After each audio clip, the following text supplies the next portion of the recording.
Eureka! The story so far.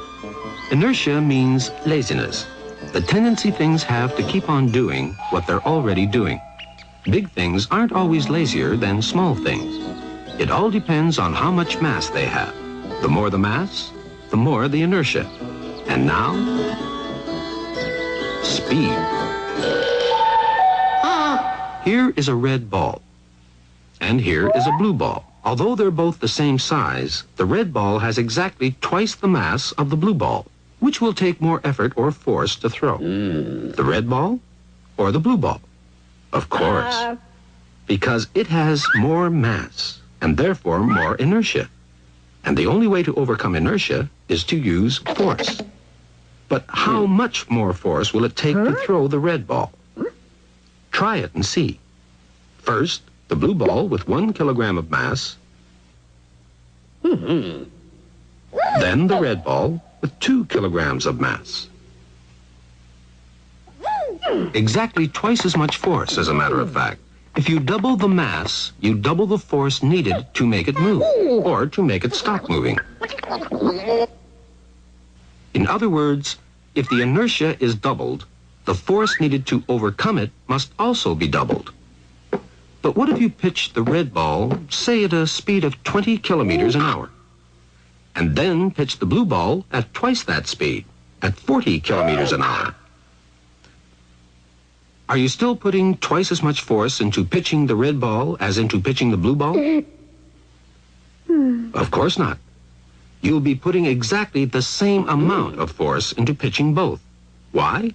Because the difficulty of making a thing move not only depends on how much mass it has, but also on the speed at which you want to make it move. Or rather, on how much you want to change its speed. Doubling the mass doubles the force, and doubling the change of speed also doubles the force. Suppose that changing the speed of the blue ball from 0 kilometers an hour to 20 kilometers an hour requires 1 unit of force. Then getting the same ball to go from 0 to 40 kilometers an hour will require 2 units of force. But we also know that it requires twice the force to get the heavier red ball up to the same speed as the lighter blue ball. Therefore, getting the blue ball up to 40 kilometers an hour requires precisely the same amount of force as getting the red ball up to 20 kilometers an hour. Naturally, all this also applies to catching a ball to stopping it moving.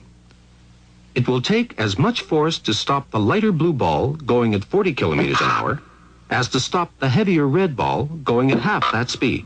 Force varies with mass and change of speed.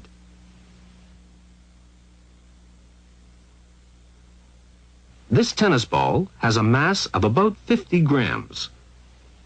This cannonball has a mass of about 20 kilograms, or 20,000 grams. Obviously, the cannonball has more inertia than the tennis ball. It will take much more force to make it move or to make it stop moving because of its enormous mass. But now look at what effect speed can have. If someone serves the tennis ball at you fast enough, it can knock the racket clean out of your hand. Whereas if the cannonball dribbled out of the cannon slowly enough, you would be able to catch it quite easily. Stopping something means changing its speed. It can take more force to change the speed of a fast tennis ball than to change the speed of a slow cannonball. Change of speed makes a big difference.